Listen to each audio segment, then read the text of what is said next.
by Dominic Waghorn, diplomatic editor. 100 years ago, a British foreign secretary penned arguably the most contentious 67 words ever written.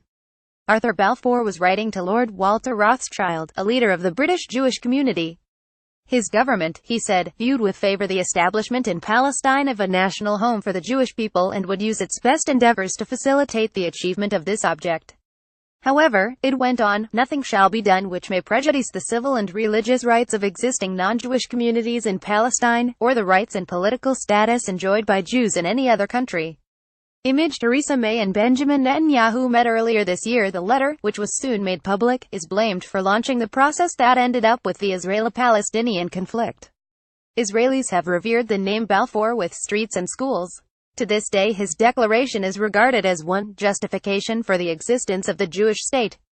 Palestinians, on the other hand, blame it for much of their suffering because of the conflict they say it caused.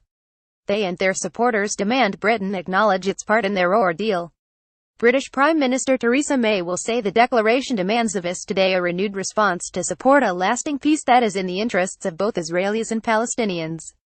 Image The Queen is impersonated at a Balfour centenary event by artist Bansky in West Bank, but many observers believe the window of opportunity for that lasting peace is closing or has in fact closed.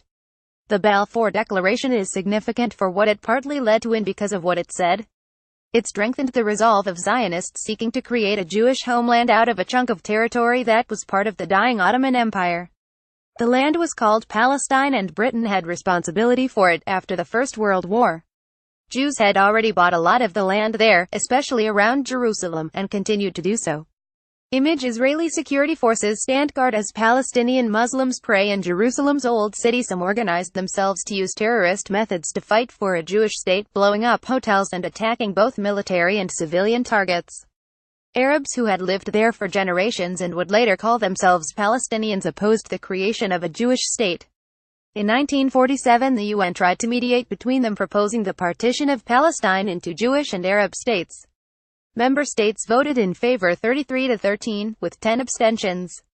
Image A Palestinian protest against the Balfour Declaration in Gaza City. The Balfour Declaration formed one of the principles of British policy in the Levant.